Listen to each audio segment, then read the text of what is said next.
बॉलीवुड के दिग्गज अभिनेता धर्मेंद्र का हुआ निधन। जानिए किन बीमारियों से जूझ रहे थे बॉलीवुड के ही मैन। इनसे जान बचाना कितना है मुश्किल। नमस्कार, आप देख रहे हैं न्यूज़ 18 का डिजिटल प्लेटफॉर्म और मैं हूं आपके साथ साक्षी झा। बॉलीवुड के दिग्गज अभिनेता धर्मेंद्र ने 89 साल की उम्र में अपनी अंतिम सांस ली। वो लंबे समय से बीमार चल रहे थे। कुछ दिन पहले उनको सांस लेने में तकलीफ की शिकायत के बाद मुंबई के ब्रीच कैंडी अस्पताल में भर्ती कराया गया। 89 साल के धर्मेंद्र पिछले कुछ दिनों से डॉक्टरों की सख्त निगरानी में थे और फिलहाल आईसीयू में भर्ती थे। कुछ दिन पहले ही उनको अस्पताल से छुट्टी दे दी गई थी। चलिए आपको बताते हैं कि दिग्गज अभिनेता धर्मेंद्र किस बीमारी से पीड़ित थे। रिपोर्ट्स के अनुसार धर्मेंद्र शुरुआत में सिर्फ एक सामान्य चेकअप के लिए अस्पताल गए थे, लेकिन डॉक्टरों ने जांच के बाद उन्हें भर्ती करना बेहतर समझा। ब्रीच कैंडी अस्पताल के एक कर्मचारी ने बताया कि धर्मेंद्र सांस लेने में दिक्कत महसूस कर रहे थे, इसलिए उन्हें आईसीयू में रखा गया था। जब उनकी हालात के बारे में पूछा गया तो अस्पताल की ओर से बताया गया था कि किसी तरह की गंभीर चिंता की बात नहीं है।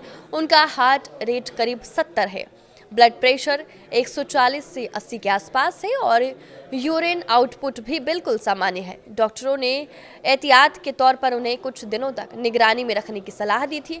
बीच में उनकी मौत की खबर आई थी। हालांकि उनकी बेटी ने उसका खंडन किया था और बाद में उनको डिस्चार्ज कर दिया गया था।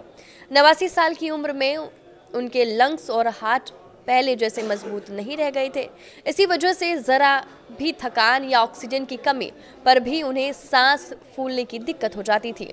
कई बार ऐसा तब भी होता था जब शरीर में पानी रुक जाता था, फेफड़ों में हल्का संक्रमण हो जाता था या दिल की धड़कनें सामान्य तरह से काम नहीं करती थी। सामान्य तौर पर किसी बुजुर्ग को थकान या मौसम बदलने पर थोड़ी देर के लिए सांस फूलना बहुत गंभीर नहीं माना जाता, लेकिन धर्मेंद्र के मामले में ये समस्या अचानक और बार बार होने लगी थी, जो दिल, फेफड़ों या ब्लड सर्कुलेशन से जुड़ी किसी गंभीर बीमारी का संकेत हो सकती थी। इस साल अप्रैल में धर्मेंद्र की मोतियाबिंद की सर्जरी हुई थी। ऑपरेशन के बाद उन्होंने बहुत जल्द रिकवरी कर ली थी और उम्र के इस पड़ाव पर भी वो निजी जिंदगी और काम दोनों में सक्रिय बने रहने की कोशिश करते थे। वर्क फ्रंट की बात करें तो धर्मेंद्र हाल ही में तेरी बातों में ऐसा उलझा जिया में नजर आए थे, जिसमें शाहिद कपूर और कृति सैनन लीड रोल में थे। इसके अलावा वो श्री राम राघवन की फिल्म 21 में भी दिखाई देने वाले थे। धर्मेंद्र को जब सबसे पहले अस्पताल लेकर जाया गया था तो उसकी वजह सांस की दिक्कत बताई गई थी। धर्मेंद्र को सांस लेने में कठिनाई होने लगी थी, जिसके बाद उन्हें आईसीयू में भर्ती किया गया था। सांस लेने में दिक्कत होना बढ़ती उम्र में होने वाली समस्याओं में शामिल है। उम्र बढ़ने लगती है तो शरीर में स्वास्थ्य संबंधी परेशानी बढ़ने लगती है और इसी वजह से सांस लेने में तकलीफ बढ़ जाती है। जीवन शैली और पर्यावरण के कारण भी ब्रीथलेंसेस की दिक्कत बढ़ती है। वायु प्रदूषण या हवा में इरिटेंट्स होने पर सांस लेने में दिक्कत होती है। ह्यूमिडिटी लेवल्स ज़्यादा होने पर सांस लेने में परेशानी का सामना करना पड़ता है और मौसम में हुए बदलाव भी इसकी वजह बनती है।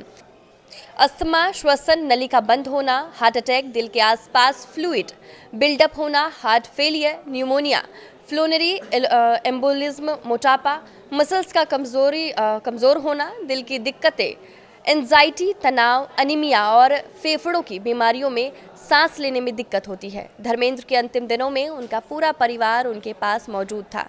उनकी पत्नी और अभिनेत्री हेमा मालिनी, बेटे सनी देओल और बॉबी देओल, बहू बेटे करण और राजवीर और बेटियां ईशा व आहाना सभी उनके साथ बने रहे। अस्पताल के दिनों में भी पूरा परिवार उनके पास पहुंचा था और घर लौटने के बाद भी उन्होंने एक पल के लिए उन्हें अकेला नहीं छोड़ा।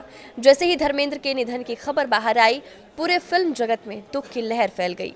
कई कलाकारों ने कहा कि धर्मेंद्र न सिर्फ एक महान अभिनेता थे, बल्कि बेहद सरल और विनम्र इंसान भी थे। उन्होंने अपने करियर में कई पीढ़ियों के साथ काम किया और हर दौर में दर्शकों का प्यार पाया। फिल्म जगत में उनका जाना एक युग के अंत जैसा माना जा रहा है। अभिनय की दुनिया में उनकी जगह कोई नहीं भर सकता। उनका सदापन, हंसमुख स्वभाव और व्यक्तित्व की गर्मजोशी उन्हें हमेशा लोगों के दिलों में जिंदा रखेगी। उनका जाना फिल्म इंडस्ट्री के लिए एक बहुत बड़ी क्षति है, लेकिन उनकी विरासत हमेशा नए कलाकारों को प्रेरणा देती रहेगी। आपकी इस वीडियो पर क्या राय है, हमें कमेंट करके ज़रूर बताएं। नमस्कार।